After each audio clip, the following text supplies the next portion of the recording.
Okay, thank you everybody for joining me.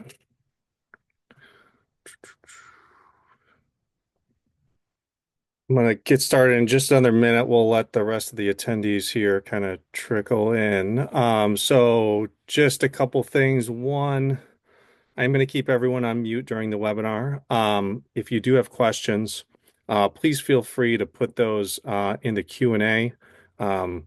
And I'll try and get to as many of those as I can, either during or after the webinar. And if we have enough time afterwards, uh, I can open it up to some live questions too. So if I say anything that's confusing or maybe something I don't cover that you want me to cover, please feel free to post those any questions in the Q&A as I'm going along here or at the end. So my name is Dan Maga. American College Funding is the name of my company.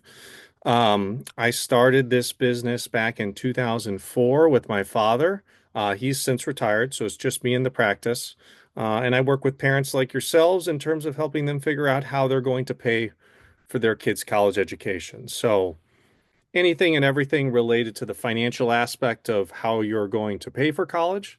Although I am not working with the students in terms of essays, admissions, or that part of the process. So really anything and everything related to the financial aspect of college, including completing these financial aid forms, and everything else that it entails. So I like to call this webinar How to Maximize Financial Aid and Scholarships. So we'll get started. This is me. I just introduced myself, so hopefully we're all good there. So what is financial aid?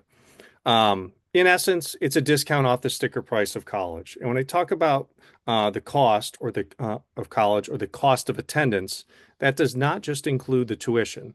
That includes the tuition and fees and room and board. And the schools will also bake in those estimated costs for books, travel, that sort of thing. So that's like your all-in cost for college. And unfortunately, today, we've got schools that have surpassed $100,000 a year. So you could be looking at over 400 grand, for one 4-year college education based on where the prices are at some of these schools. So financial aid is basically a discount off that cost. One of those buckets is need-based grants. So this is free money right off the top. This is not money that has to be repaid, but it is awarded based on parent and student financials. So you're applying for financial aid, they're looking at your income and assets, and then the school is determining based on your financial profile how much they are willing to award in a need-based grant. But it doesn't have anything to do with the kids' academics. It's all related to the finances of the family. And you do have to apply and reapply for these grants every year, not just the freshman year. Merit-based scholarships. Now, this has nothing to do with your finances and is purely based on the student's merits, most common being academic merit. Uh, Academic merit scholarships, I would say, are by far the most common scholarships I see kids receiving, but you could also get a scholarship for musical talent, athletics, things of all nature. But I would say the most common are the academic merit-based scholarships. And those are now basically correlated to the student's grades and test scores and the competitiveness of the school to determine if the student receives a merit-based scholarship. So it's all based on the kid and nothing to do with mom and dad's finances. So if you aren't going to qualify for a need-based grant, it doesn't mean your student won't be eligible for a merit-based scholarship. There is no magic GPA or ACT or SAT number to determine if your student's going to receive a merit-based scholarship. It all depends on the competitiveness of the college. For example, it is easier to get a merit-based academic merit scholarship from Michigan State than it is from Michigan. And you could use that example across the country. So figure the harder it is for your kid to get accepted, the least likely it is that that school is going to offer a scholarship. The easier it is, or their safety or type schools, those are probably the schools that are more likely to offer an academic scholarship. And then we've got self-help. This is also considered financial aid, but it's not as enticing as the grants and scholarships or the free money. This is either loans, money that has to be repaid, or work study, which is the student working, earning some money on campus. They're paid that money like any other job, and then they can spend it however they would like. The federal loans, that would be loans either in the students or the parents' names, borrowing that money for college, and then it has to be repaid after college. So it is technically financial aid, but obviously, as you can imagine, we're trying to focus on the first two buckets, grants and scholarships, or that free money that's going to reduce the price point, not loans or work study money that we have to repay or money that we have to work and earn as we go.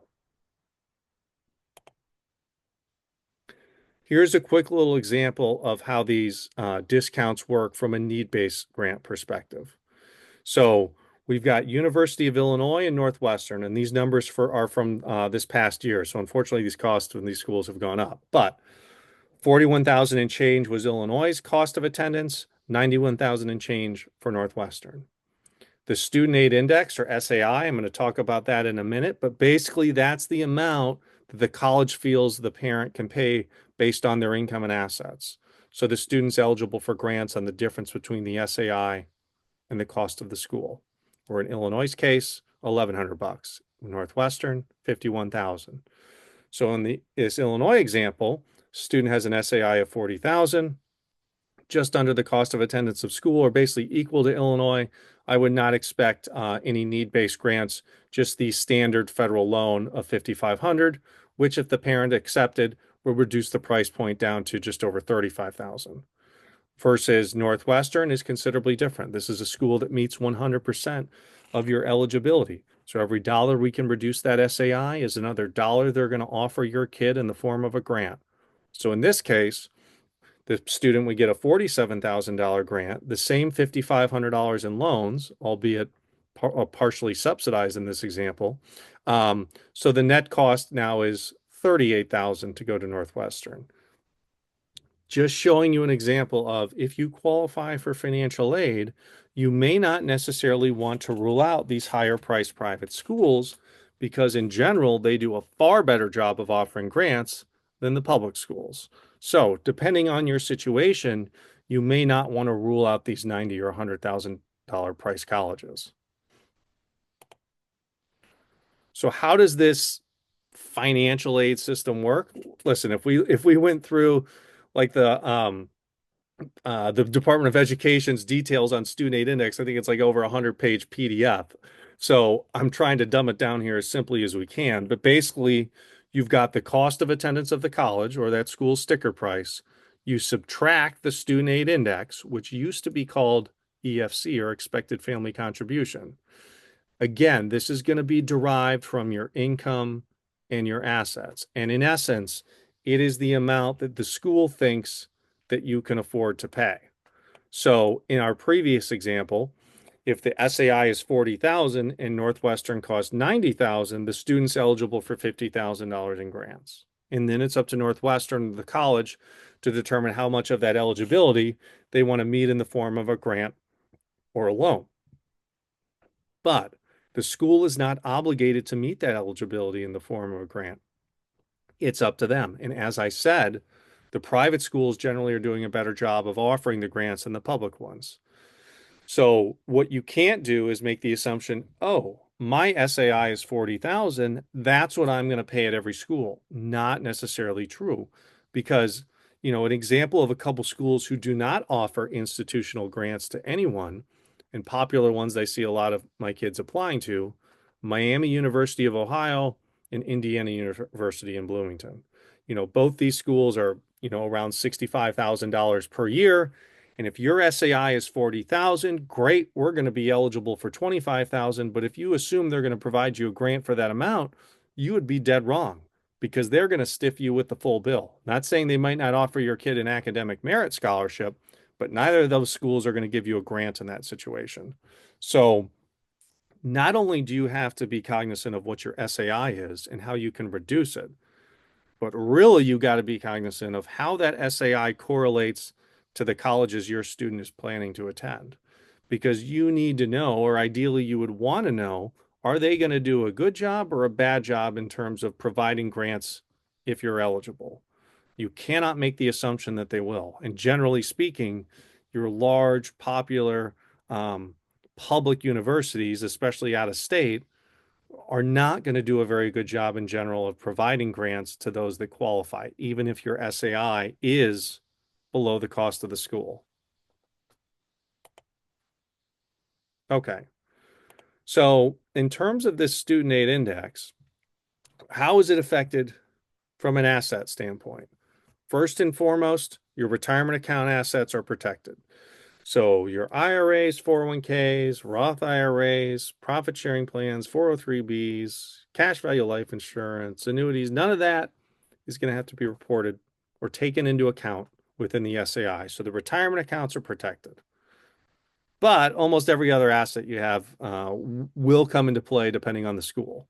Um, is debt considered? No. When you're filling out these forms, they're going to be asking about your assets and your income. They're not going to be asking about credit card debt, car loans, maybe money you owe for to the IRS, or maybe you've got medical expenses. None of that debt is going to go anywhere on the form. And when they're looking at your assets, they're going to look at both parental assets and student assets. So there is a difference between a parent asset and a student asset. So you have to understand that, especially when you're looking at what assets you own. For example, a 529 savings plan that's going to have both your name and the student's name on the statement, that's considered a parental asset. Whereas a custodial account or a UTMA, UGMA account also would have both your name and the child's name on the statement, but that's considered a student asset. And within this SAI formula, they're going to count the parent assets against you at 5% and the student assets at 20 to 25%. Much more penalizing to have the money saved in your kid's name versus your name. And you're going to be reporting those values as of the day you fill out the form. So if you don't have to fill out the FAFSA until October and you've got money saved in your child's name now, it is feasible that you could move that money from your student's name to your name to reduce the SAI, garner more grants from the colleges. Um, Another one is grandparent 529s.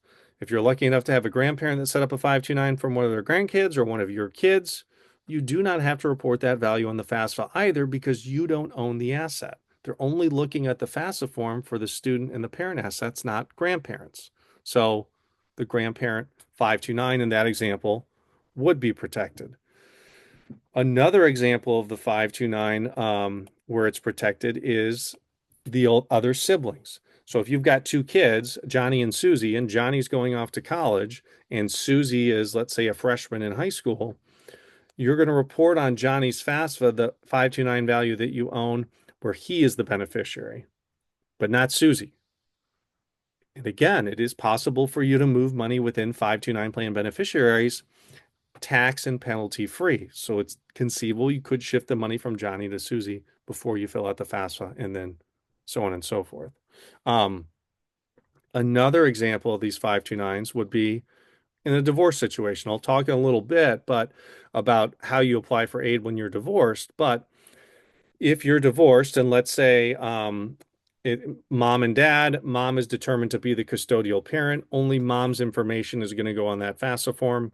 She's not going to have to report anything, assuming she's not remarried, about her ex-husband other than any tax-free child support he may or alimony that he might provide her. But if in that example, mom's completing the FAFSA and dad or the ex-husband set up a 529 plan that he owns for the benefit of that student, she doesn't have to report that value on the FAFSA either because she is not the owner, her ex is, and his information is not going on the form. So there's obviously you can see there's a lot of detail around these 529s in terms of if and how you report that. And understanding that obviously to your benefit can be a way potentially to help increase the grants from the schools. Real estate, on the FAFSA form, you do not have to report your primary residence. So if the school only requires the FAFSA, the home basically is protected from the calculation. If the school requires an additional financial aid requirement called the CSS profile, which is like a more intense financial aid application that schools like Michigan and Northwestern and Vanderbilt and Tulane require, um, they are going to ask you about your home on that form. So for those schools, the home can come into play if the CSS profile is required. If you have a vacation home or a rental property, those other properties would be reported both on the FAFSA and the CSS, or all schools are going to view those. So the other confusing part here is sometimes for the assets, in terms of if they look at them or not, depends on the requirements of the college. Now, as I said, assets are going to be reported as of the day you fill out the FAFSA. Income is a little bit different. They're looking 2 years back. So if you've got a senior in high school who's going to graduate in 2026, for their freshman year's financial aid, they're going to be going off the income that you earned in 2024. So they're looking 2 years back for income, day you fill out the forms for assets. And when they look at your income, they're basically going off of your AGI, or adjusted gross income. So it's not just your wages. They're looking at your wages, interest, dividends, business income, capital gains. Basically, all of your taxable income flows into that AGI line. So it's not just your earned income per se. Um, and to make it even a little bit more confusing, if the FAFSA is required, or sorry, if only the FAFSA is required, any contributions that you make to your 401k or 403b would be protected. IRA deductions are not protected. But for a CSS profile school, they will add back those 401k and 403b contributions, unlike the schools that just require the FAFSA. Um, One question we have is, are homes owned in another country required to be reported on the CSS? Yes, unfortunately, they're going to require that as well. Um, what if a divorce is finalized after the custodial parent determination? Which parent would apply? So, great question. A lot of times, you may be applying for aid before the divorce is final. Now, if the parents are living in separate residences, you can still file as what they call divorced or separated, even if the divorce isn't final. And if that is the case, they want the parent who completes the FAFSA to be the one who provided a majority of that student's financial support the preceding 12 months. And even if you filed a joint tax return with your soon to be ex, you kind of have to then splice out the income and only report that parent's income, not both. So it does get confusing, but that's kind of how they want you to do this. And no doubt, especially in the divorce situations, there's a lot of strategy that can go around who should be applying for aid depending on how that's going to trigger the grants of the colleges. So definitely something that I'm working with clients on to make sure that we're doing that in a manner that we're maximizing all of our kids' eligibility, because it can make a huge difference depending on if mom files versus dad. Now, as I talked about for this merit-based aid, this is typically coming from the admissions office, not financial aids. Again, if you don't qualify for need-based grants, your student can still qualify for a merit-based scholarship. Quite honestly, I don't care what your kid's grades and scores are. Um, I can find them a merit-based scholarship. Now, don't come to me with a kid who has a 2.0 GPA and a 19 ACT and expect me to tell you that they're going to get a scholarship from UCLA. That's not realistic, but there are schools that will. And the reason I know that is because there are some schools out there that give scholarships to everyone that applies, because they know no one in their right mind is paying their crazy sticker price. So they're discounting it to everybody, and they're just discounting it more to the kids with the better grades. So merit scholarships are going to be in play for everyone. Where they're not going to be in play are basically those schools that are the most competitive for your kid to get into. Um, Now, if you get these scholarships, unlike the grants that you have to renew annually through refiling the FAFSA and CSS profile forms, these scholarships are going to be fixed over 4 years.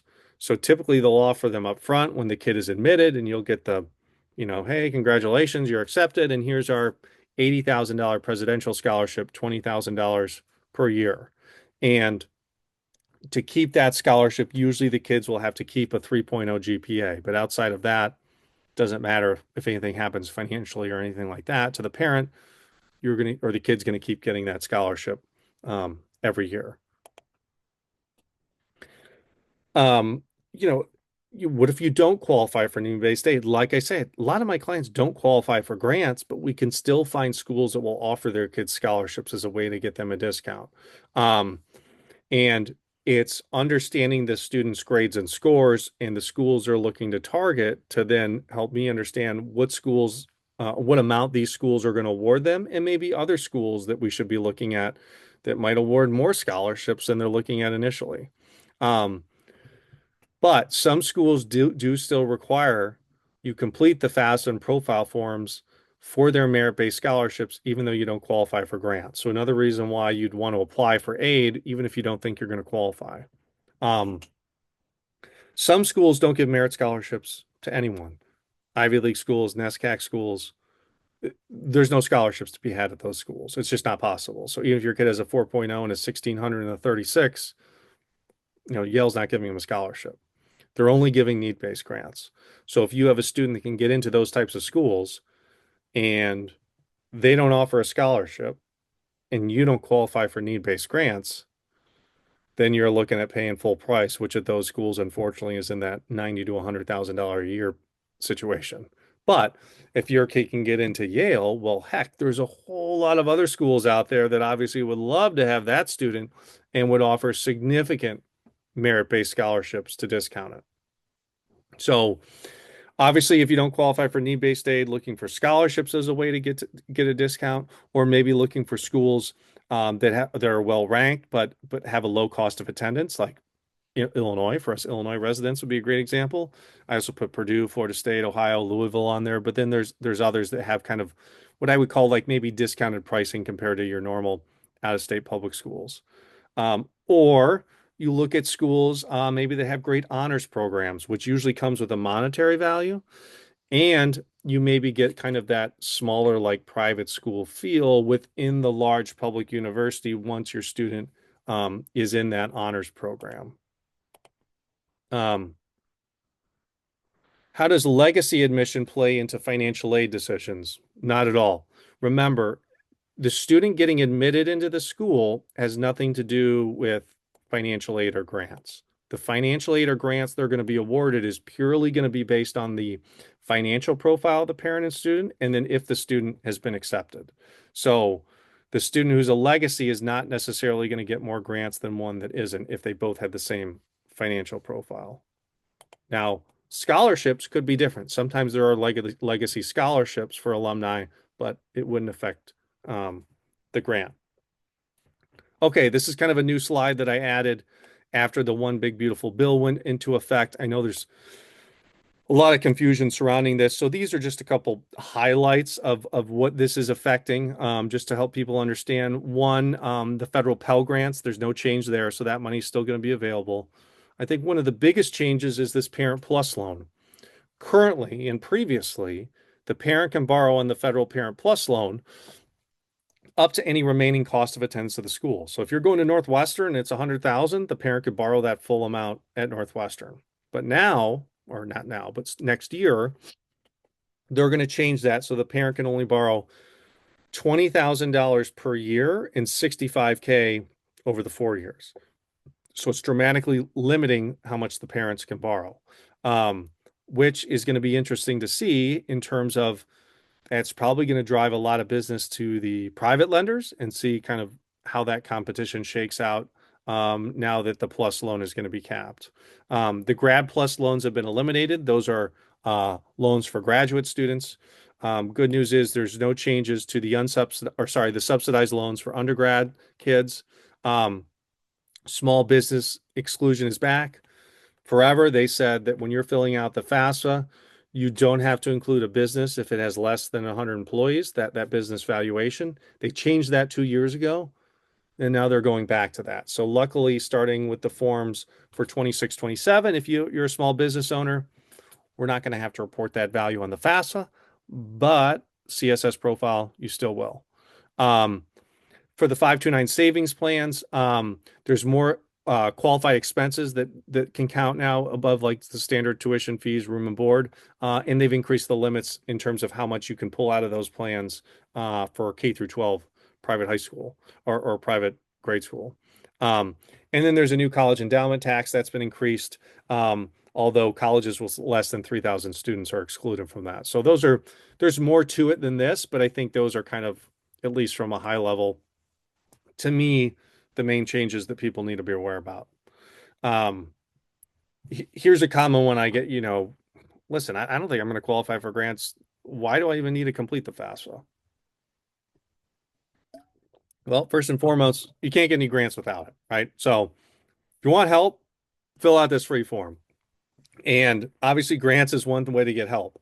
Um, as I mentioned earlier, some schools require the FAFSA for their merit-based scholarships. Um, a lot of times when kids are applying for private scholarships on their own, they're going to require a FAFSA on file. Um, some schools, although this is rare, they won't let you apply for aid years 2, 3, or 4 if you didn't apply the freshman year.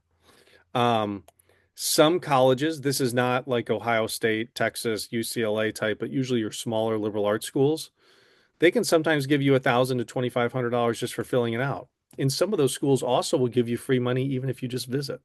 Um, if you need to appeal the financial aid award, meaning, let's say you don't fill out the FAFSA, you're just going to pay for it, and then, come Christmas break, you lose your job.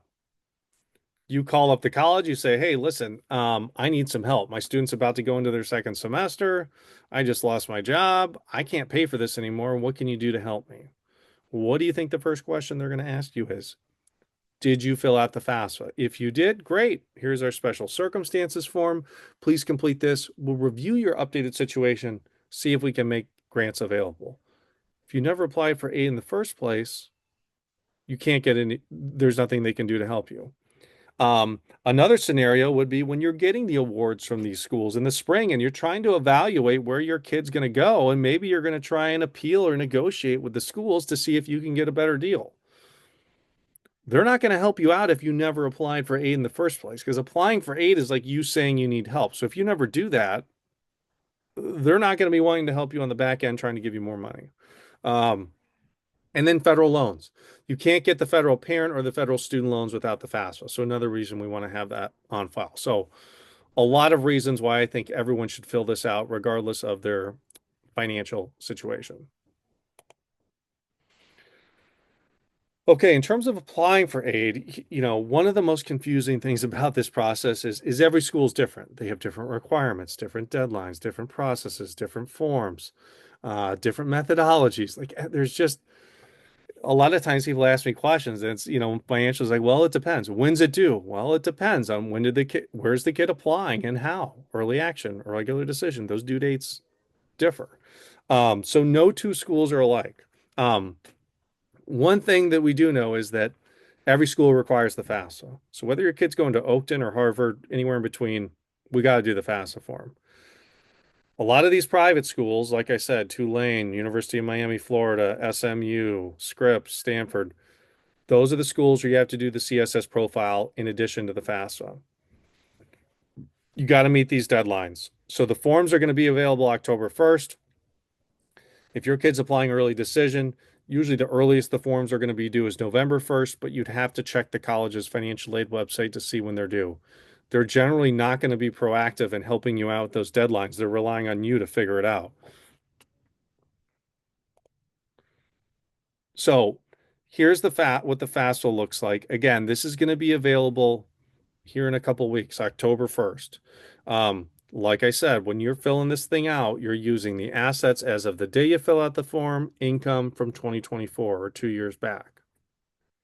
If the parents are divorced or separated, process of divorce, and they're living in separate residences, only one parent is going to complete the FAFSA.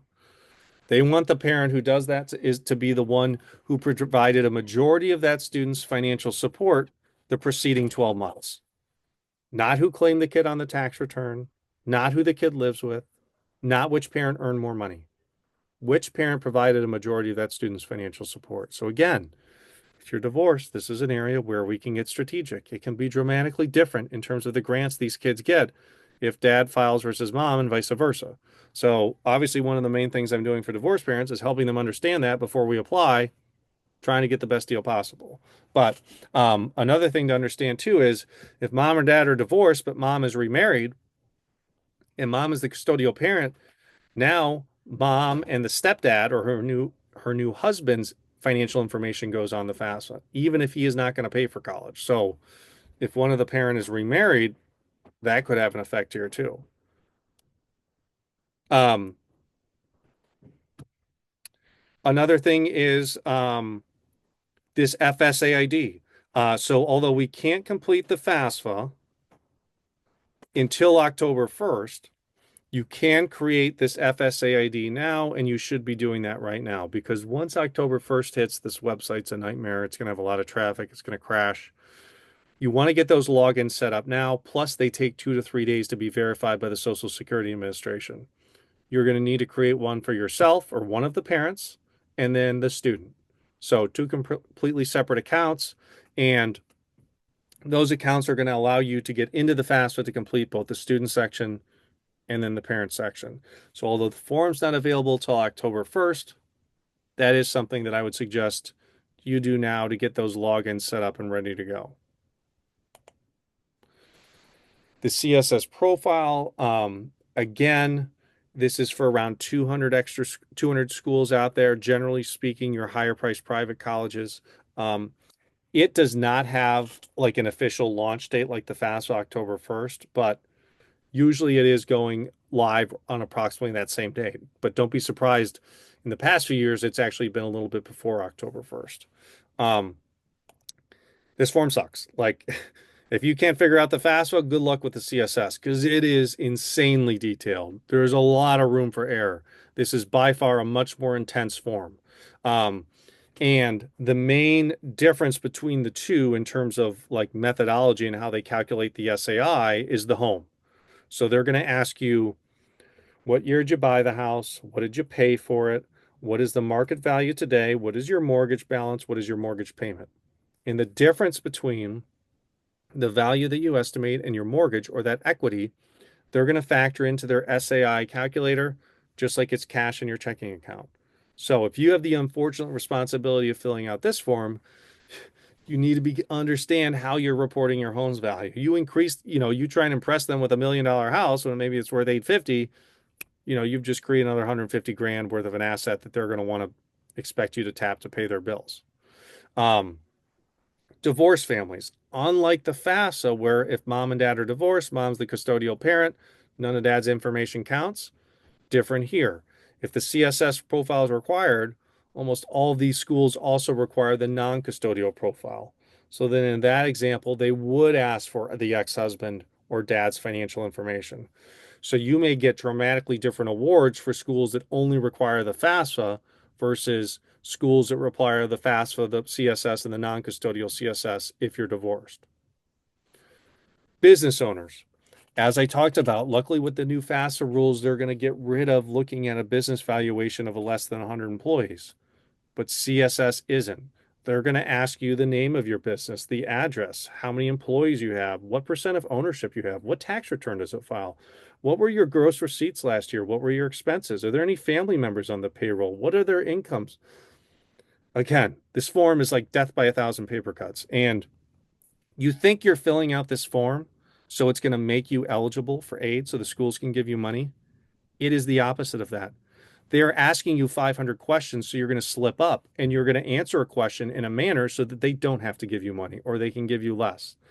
So don't be filling this out thinking that the schools are there to help you. They're waiting for you to make a mistake. And obviously, if they're asking you 500 questions, there's 500 places where you can make an error. The more questions they ask, the more trouble.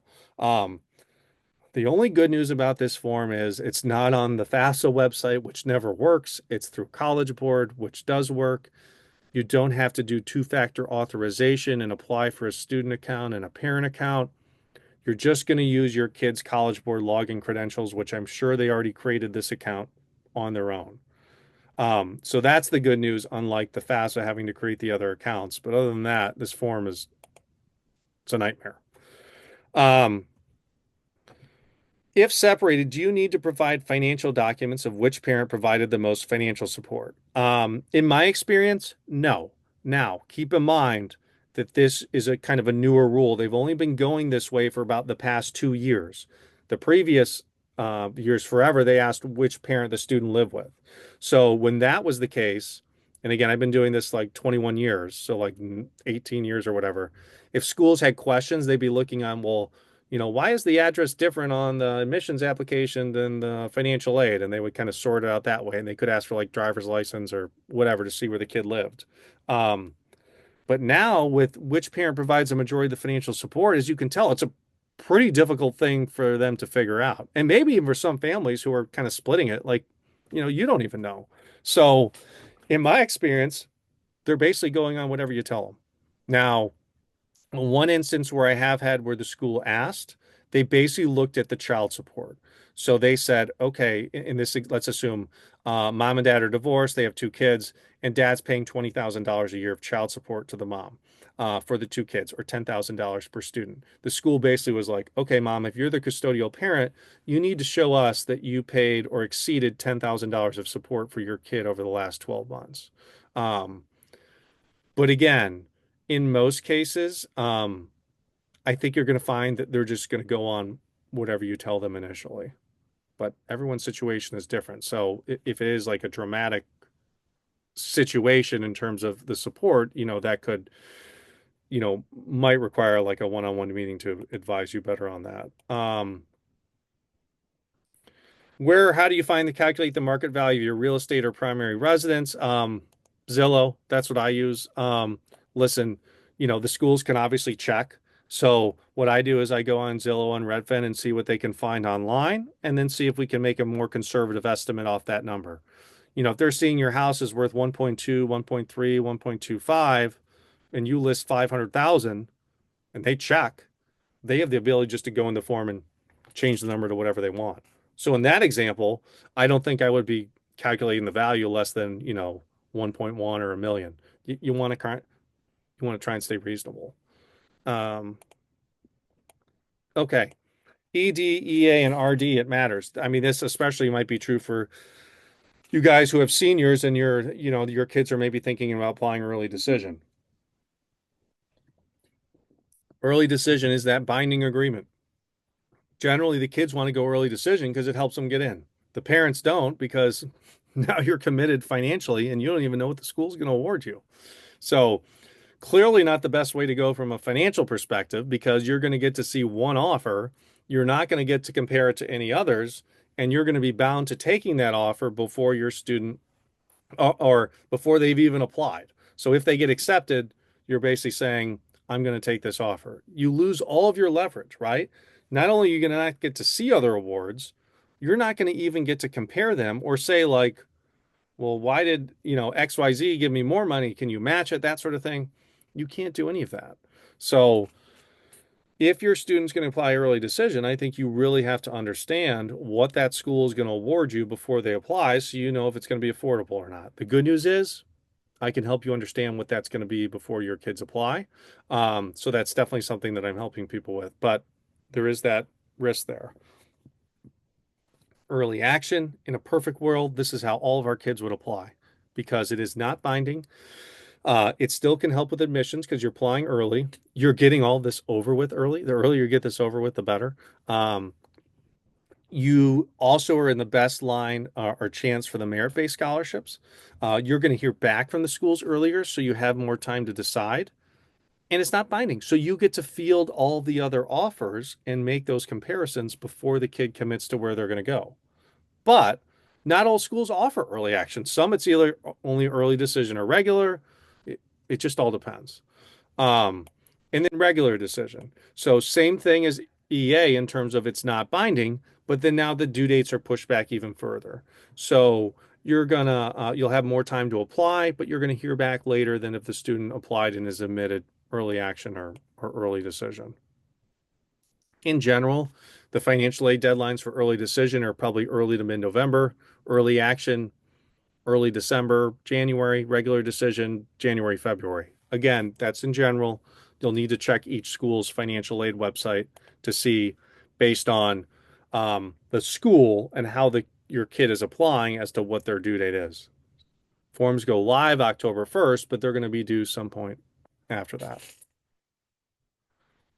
How to appeal. Now, again, This is something that I'm helping clients with typically after they've been accepted, so we're a little bit early here, but you can appeal to these colleges. Um, Tough to appeal based on comparable offers if your kid goes early decision because you're not going to have any. But um, that is one thing that you can do. If the kids are applying early action or regular decision, I'm helping clients understand, hey, maybe we should apply to competitive colleges, not because I think your kid wants to go to WPI instead of RPI, but boy, if we have both those offers and WPI gives us more, I know we can show that to RPI and get them to come up. So we might be doing that from a strategic standpoint, getting apps into other kind of similar schools to see if we can get that as leverage to get the school they want to go to increase the award. Much harder to do that at Ohio State, Michigan, Indiana are large public schools as opposed to the private ones. Um, Another reason to appeal, you had a change, you're in the middle of divorce, or, you had a one-time taxable event in 2024, and now you lost your job, or, you had an IRA distribution. These are all financial changes that the school wouldn't know about unless we formally appealed to the school and made them aware of that. So it could be a change in financial circumstances. It could be a competitive offer type situation. Maybe you've got like high medical expenses or other like family expenses that you can't easily decipher on the forms. Um, all these could potentially help. Um, Medical expenses, K through 12 costs, other kids in college, those are kind of key things that they could look at. But like lifestyle stuff, like car loans, credit card debt, that sort of thing, they're not going to care as much about. But either way, when I'm working with my clients, one of the big things I'm doing is helping them understand based on all these variables, hey, can we appeal? If so, how do we do it?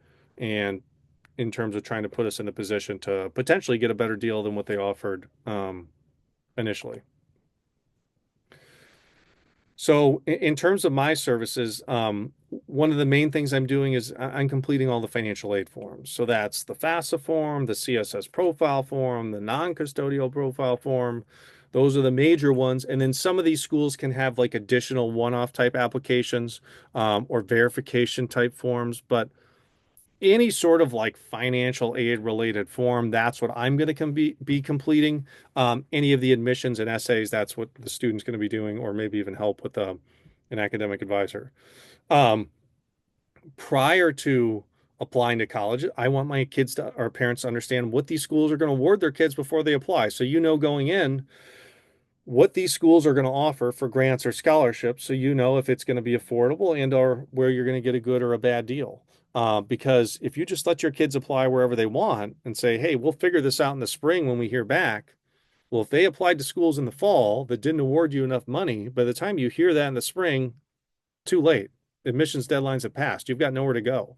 So you've got to figure that out now so you can get those applications into those schools and have those as options in the spring.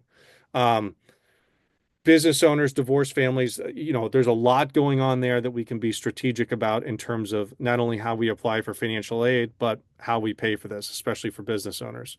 Um, if there's ways to reduce your SAI to increase the grants from the colleges, I'm going to be helping you understand how to do that.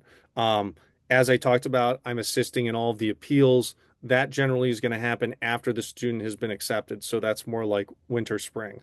Um, and then peace of mind, knowing that, really no matter where your kid goes, you had as much information to kind of make these decisions, had someone ensuring that you're getting the best deal possible and not losing sleep at night thinking, oh, I should have done this, I should have done that, and wondering if you left any money on the table.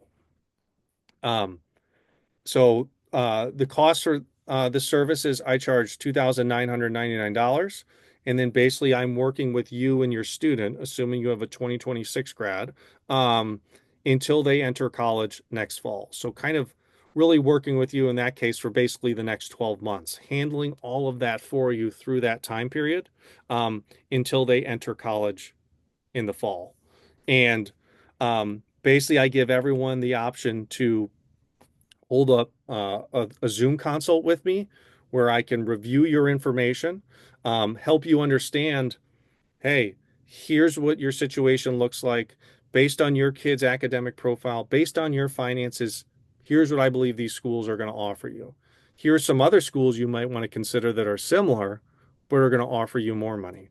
And then discuss financial strategies around how we're going to pay for this and what I either can do or can't do for you in terms of helping figure out how you're going to pay for this. So everyone who's on the webinar has the ability to schedule that 30-minute free Zoom consult with me. I'll send everyone an email tonight, and you can reply to that email if you would like to schedule that meeting. The only thing I would need prior to that meeting is I have a simple three-page confidential data sheet that have you complete prior. That way, I can run your information through all my calculators, and when we meet, we'll have enough time to go through all the cost projections within a detailed report detailing the school's cost and what those grants and scholarships could look like for you and your student. Um, so later on tonight, I will send you that email with the confidential data sheet that you need to return, a sample report as to the info that I would provide, and you can let me know from there um, if you'd like to schedule that meeting. Assuming you have a senior, obviously with these forms going live in a couple weeks, the sooner we meet, the better, just because we're kind of running out of time here. Um, with that all being said, I've got a few more minutes. If anyone has any questions, like I said, you could post them in the Q&A. If you prefer to ask a live question, if you raise your hand, I can unmute you. Um, Otherwise, like I said, I'll send everyone an email tonight with kind of the next steps on setting up that free consult if you'd like to have that one-on-one meeting so I can evaluate your situation and kind of determine what I might be able to do to help you. So any questions out there?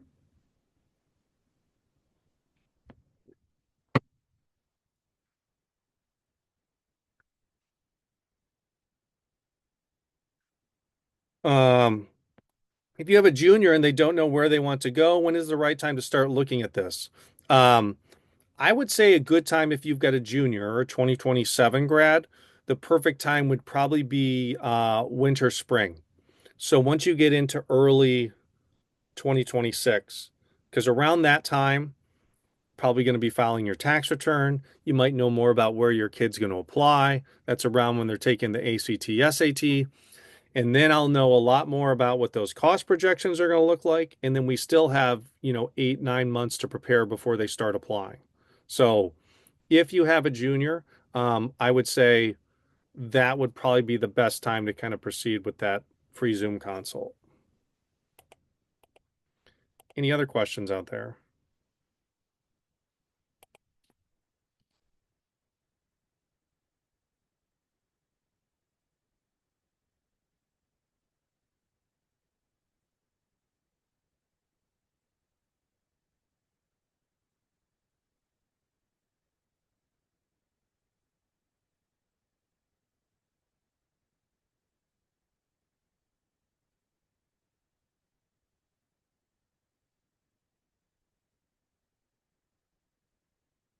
Can we get a copy of the presentation? Unfortunately, I don't send out the slides for this. But if you send me an email, I did record this and I can provide you with the recording. So I can't send you the slides, but I can send you the recording. I would just need you to email me and ask for a copy of it.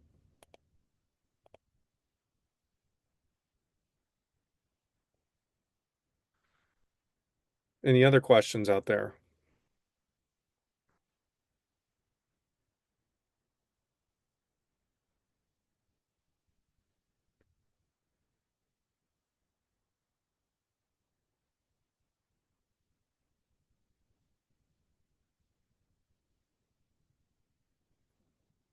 For all the families that you've worked with, what is a reasonable number of schools to apply to? Um, it's a great question. It depends on a lot of factors. One also, a big factor is what are the schools are applying to, right? What I mean by that is, if you've got a kid who's applying to a bunch of Ivy League schools, hey, their list is probably going to be normal than a student who's applying to maybe, a bunch of state schools that they're going to get into, just because those schools are so competitive and it's much more difficult to predict getting admitted versus, sometimes you can run into a kid that, they have their dream school. It's one that we're really thinking is going to be affordable. We know they're going to get in situations like that. maybe they're not applying to a lot of schools. But I would say on average, most of the kids I'm dealing with are applying to like 8 to 10, I would say. Um, but it doesn't mean I don't have some kids that are just nuts and want to apply to 20. I don't know why. I try and tell them that's insane, but I would say 8 to 10 is a pretty good number. How much does investment property equity affect the SAI? So, in general, it's 5%. Okay. In general, if you have a personal asset, it's 5%. So if you get 100 grand, it's going to affect the SAI by 5,000. But if it's a business, so hey, is that property held within an LLC or a corporation? The business valuation is going to be discounted to maybe 2.5 or 3%. So it does depend on how the investment property is kind of owned, as well as how it's reported. A lot of people report it in the wrong way, but that's in general how much it's affected by. Um, Is there a downside on the admission side to apply for financial aid? Depends on the school. If the school says that they are need blind, that's basically them saying, hey, we're not going to take whether or not you applied for financial aid into our admissions decision. If the school says that they are need aware, then that's basically them saying, hey, if you're applying for aid, we can take that into account within our admissions decision. So it will depend on the school. What private college in Illinois offers the most scholarships? Possible question to answer. So it depends on the student. Does the kid have a 3.9 and a 34 ACT or a 2.0 and a 22, right? It depends. So um, in terms of merit-based scholarships, you could probably argue that Northwestern offers the largest scholarships, but what kind of student do you have to be to get that full tuition scholarship from Northwestern? It's pretty darn difficult. So again, all of these schools are operating independently and differently. And it's impossible to answer a question like that without knowing the exact profile of the student and the parent's finances. But during that free consult, I'll be able to tell you exactly how much your kid's going to get in grants and scholarships from their college targets before they apply. Um, and again, I believe that information is obviously super valuable when trying to determine where your kid's going to apply, assuming you want to stay within a certain budget when doing this, because once you find out from those colleges what they're awarding, it is then too late to entertain other colleges because the admissions deadlines have passed. So we got to kind of figure that out now if you want to understand that. Okay, well, if there's no more questions, thank you everybody for joining me. Like I said, I'll send everyone an email later tonight with the next steps in terms of how to schedule that free Zoom consult, and what you'll get out of holding that meeting. And then you can just let me know from there how you'd like to proceed with scheduling. So thank you everybody for attending. Hopefully this was informative. And I'll send you some more details later tonight. Thank you. Have a great night.